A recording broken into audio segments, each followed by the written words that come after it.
Hey, welcome back to the $100 MBA show. In today's lesson, you will learn how to get started with paid marketing in 2024.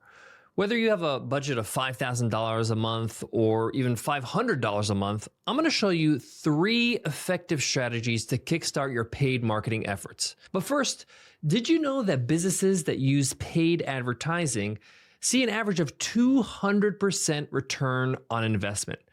This is according to a study that was done by WordStream.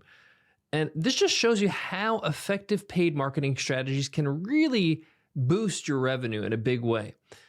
But before I get into the strategies, I got to talk about the mental piece, because if you're watching this and you're like, Omar, I don't have $5,000. I don't even have $500 to invest in marketing. What do I do? How do I get started? I've been there. And I know exactly how that feels, and I know that mentality. I know what's going on in your head right now. And my advice to you is to get out of that cycle. For a very long time, I said to myself, I can't afford paid marketing. I got to find free ways to do it. I got to do organic traffic. I got to do, content marketing. I got to try to do it slowly somehow. I don't have the money for it, right? But instead of telling yourself, I can't afford it, ask yourself, how can I afford it?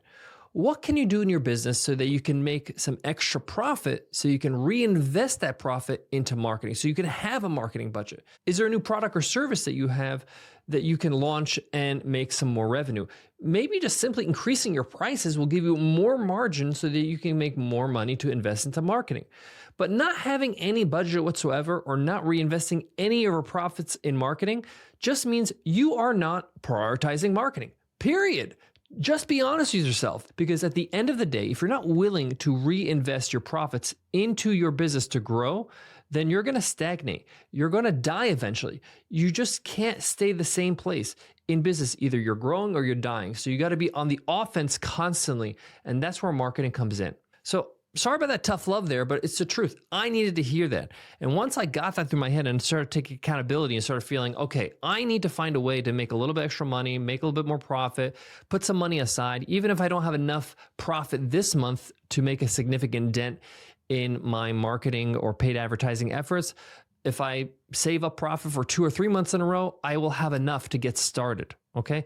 And many of the strategies I'm going to share today don't need a lot of money. You can start with as little as $500 a month. So let's get into it. So like I said, there are 3 options you can start with when it comes to paid marketing in 2024. These are the 3 I recommend. I'm going to start with the most impactful one, most bang for your buck in terms of how much return you're going to get for your dollar, okay? So the first one is maybe not an obvious one, maybe one that you're not thinking about, or not the one that most people think about when they think about paid advertising or paid marketing. Most people think paid ads, right? But my number one choice when it comes to reinvesting in my business is hiring a copywriter. Copywriting is so important in your business. It's the words that you convey. It's the communication. If you can communicate properly to your audience, you can get them to buy, right? It's your way of selling the value of what you offer, okay? A professional copywriter can significantly improve your content everywhere. We're talking about from your website, from your social profiles, from your tweets, from your blogs, from your email marketing, from your video scripts, everything, okay? And they can really improve your conversions on all those fronts. So you want more followers? Then obviously your social media content is going to have to up its game, and a copywriter can help you with that. You want more views on YouTube? Well, the script, the words, the actual content you're putting out there in the world, if it gets better, you're going to get more subscribers, I should say, or more views and more people looking for you, right? More thumbs up. You always say a thumbs up, right? You will get a lot more out of your money. You're going to get a lot more conversion, right? Think about email marketing. If you write the right email in the right way to the right audience, you can convert so much better. And by the way, just a slight improvement in conversion makes all the difference. So for example, if you send an email and the email converts in terms of an offer at 3%, and a copywriter comes in, cleans up some things, improves your copy, and takes it from 3% to 9%, you just tripled your money on one hire. When we started the $100 MBA back in 2013, I wrote all the copy. I was the copywriter. Now, I wasn't bad and I did a pretty good job, but I wasn't world class. I wasn't one of the best copywriters out there in my niche or in my market. By hiring a copywriter, though, it really changed things for us. It really created a voice, a cohesive brand, and it was much easier to communicate the value we offer when we have somebody else doing it, right? When somebody else understands what you're trying to pull off, trying to do, and understands how you want to do it, and then they do it for you in their own unique way, in terms of in their own style of conversion, how to communicate your message in an effective way, it makes all the difference. Why? Because it's very hard for you to wear many hats, especially when you're trying to grow the business. You need to run the business. You need to bring sales. You got to oversee your team. You need to recruit people. You need to lead. You need to make sure that the finances are in order. There's so many things you got to do, and you got to write great copy. You're asking for too much, right? You're asking for too much for yourself. So really, and I'm just talking to my former self, that's really what I was doing. But once I hired a copywriter to really take a look at all our copy and improve everything just leveled up. And all of a sudden, our business, our brand just took another leap in its growth. So how to implement this tactic? Well, number one, I think you should find a copywriter that has experience in your niche, okay? So for example, how do we find Connor, who wrote our copy for the $100 MBA and Webinar Ninja for many years? Well, I knew other blogs that had great copy. And I reached out to those blog owners, some of them I knew personally, and said, hey, who's writing your copy? This is great. Are you doing it? Are you getting some help? Are you getting somebody to write articles for you? And then sooner or later, I found Connor. Connor was a referral, and I saw some more of his work. And I realized, okay, I think this can work. I think this person has what it takes and has what we need to write good copy. So you can find copy that you like, follow blogs, follow great writing, great sales letters, great websites, and you can see who's behind it. Reach out to the person that's behind it and see if you can get an introduction. I recommend you try to find somebody who's written for your niche before, because they're going to understand your world a little bit better, be more acquainted, and it'll be easier for them to write compelling copy.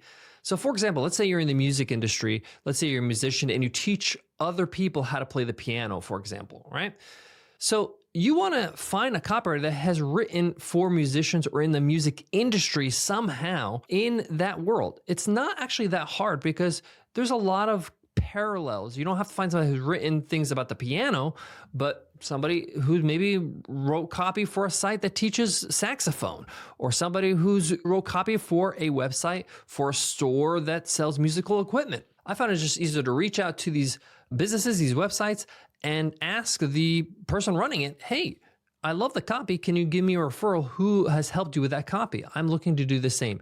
It's much easier to do this when you go to somebody who's a non-competitor, right? Somebody who is not doing exactly what you do. So like I said, like a music store's website, or somebody who's teaching the saxophone, not the piano, makes it easier. I just find this strategy to be so much more effective and honestly easier than posting a job listing on a job board on LinkedIn or whatever it might be. All right, so hiring a copywriter, highly effective, is going to give you higher conversions on all the areas you communicate on, social media, email, videos, whatever it might be. So super powerful. Second strategy, meta retargeting ads. What are meta retargeting ads? Well, if you don't know, retargeting ads are ads that show up based on your activity on the web. So I'm sure if you noticed this before, you've been on a website, let's say you're looking for a new shampoo and you found a shampoo website that has some really cool natural ingredients. And then you leave the website, you're thinking about it. And all of a sudden you see ads for that same shampoo on Facebook or on Instagram. You might even see ads of other types of shampoo. This is called retargeting. How is this done? Well, Facebook has got something called a Facebook pixel. It's a little piece of code, and it's on the website of the business that you visited, right? The shampoo store. And it knows that you're on the website, so it can send you ads or display ads to you on Facebook to remind you of their brand. This is called retargeting. It's highly effective. But if you're on a limited budget, let's say you only have $500 to spend on marketing, then one of the most effective ways to use retargeting when you're on a limited budget, let's say $500, is to retarget a specific page on your website. My advice is to tell Facebook, hey, when you're setting up the ad, anybody who's visited my checkout page, I want you to put an ad, but don't show this ad to anybody who's been to my confirmation page. Okay, so confirmation page is the page they see after they check out, meaning they're a customer. So don't show them an ad when they're already bought. Okay, so this is going to give you the most bang for your buck, meaning that it's going to take somebody who's really a warm lead, somebody who's in your checkout, has got things in their cart, right? They're ready to buy, all right? They're not thinking anymore, okay? and you want to turn them into a customer. They're super hot right now. And a good way to put them over the edge, just to remind them of their purchase through an ad, right? And some people even go even further and say, hey, I saw that you're on our website, or hey, get this discount code, 10% off your first order. And that way it kind of pushes them over the edge. Use that coupon code. I see the coupon code. I'm going to go back, click on the button, go to my cart, put the coupon code and check out. So retargeting is really useful because you're going to get so much value because you're just basically taking people that are just about ready to buy and making them customers. This is going to give you a return on an investment on your ad dollars quickly. According to AdRoll, retargeting ads can lead up to 70% higher chance of conversion compared to regular ads. And the reason why is because they're already familiar with your brand. They've been on your website. They've even been on their checkout page in this example or in this strategy. So you really want to capitalize on that trust you built already and show them that ad and get them to convert. And if you want to give them a little incentive with a discount code, you can go ahead and do that as well. So just to recap the strategy again, how to implement, I would just first go to YouTube and get an understanding on how to set up a retargeting ad on Facebook or Instagram. It's very simple. You probably can learn in 15 minutes. It's not hard at all. I've done it many times. And what you're going to do then is you're going to use tracking pixels, put the tracking pixel on your website. I'll show you how to do that. And then you're going to learn through the tracking pixel who's been on your checkout page. And you're going to tell Facebook, hey, anybody's been on this page, and put the link of the page of checkout page, show them the ad. But anybody who has not been on that page, don't show them the ad. Also, anybody who's seen the confirmation page, don't show them the ad because they've already bought. So we talked about hiring even a freelance copywriter. Then we talked about meta retargeting ads. What's my third strategy when getting started with paid marketing? This one's all about email capture, capturing people's email, getting them on your email list so you can convert them into sales. And we talked about how to make money off email marketing in our last episode. Okay, so check that out. But the point here is that you're going to spend some money to get a lead instead of the sale itself. Because once you have the lead, then you can take that lead, nurture them, and turn them into customers instead of showing them an ad and not having any way to contact them later. So what you want to do here is really focus on doing everything you can to get that email. So how can you do that? There are a couple ways I recommend. Number one, run an ad to an opt-in page so that you can get people's email address. So this is like the form with the name and email address. So why would they give their name and email address? Well, you got to give them a compelling reason why. You got to give them something of high value that they really want that will solve a pain or a problem. One of the things I think you should do is to see this as a product in itself. Yes, it's a freebie, but you want to give them something that you would be happy to sell or they would be happy to pay for, even like a product. Okay, I'm going to give you two examples of some really cool opt-ins. For example, a good friend of mine, great entrepreneur and New York Times bestselling author, Noah Kagan, gave away free software, like full out software to grow his email list over at sumo.com, the software sumo.com, which is an opt-in pop-up generator.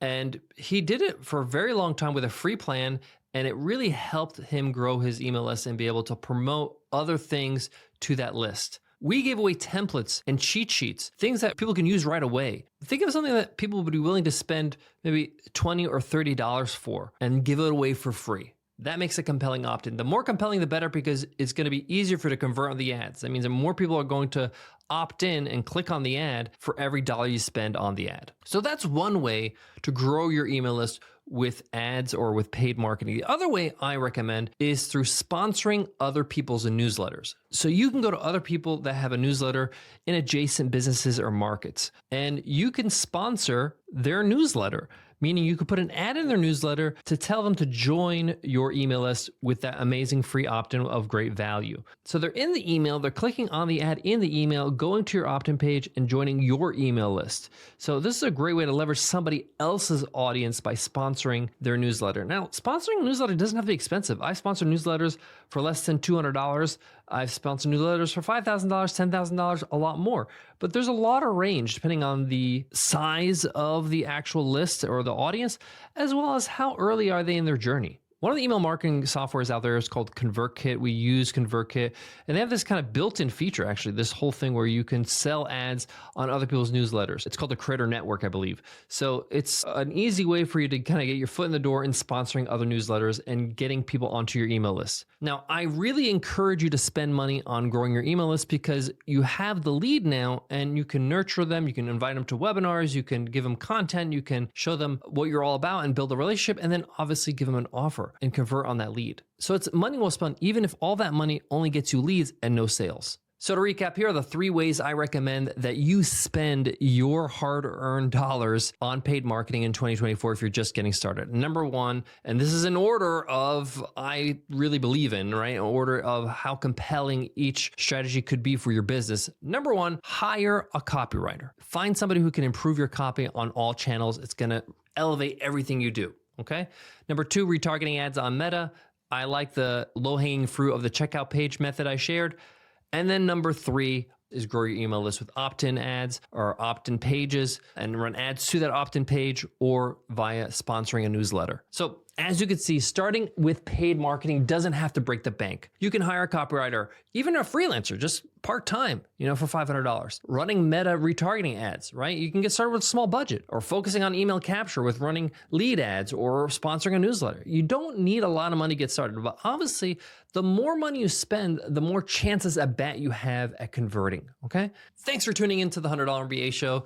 I hope you found this episode valuable. If you want more valuable business lessons, we have over 2,500 of them on our website over at 100mba.net. We have so much on that website, so many pieces of content, so many resources for you to dig into. The vast majority of what we offer is free, so check it out over there. And if you want to get our episodes automatically, whether you're listening on Spotify or Apple Podcasts, or you're watching on YouTube, make sure you hit the subscribe button. Thanks so much again, and I'll check you in the next episode. I'll see you then. Take care.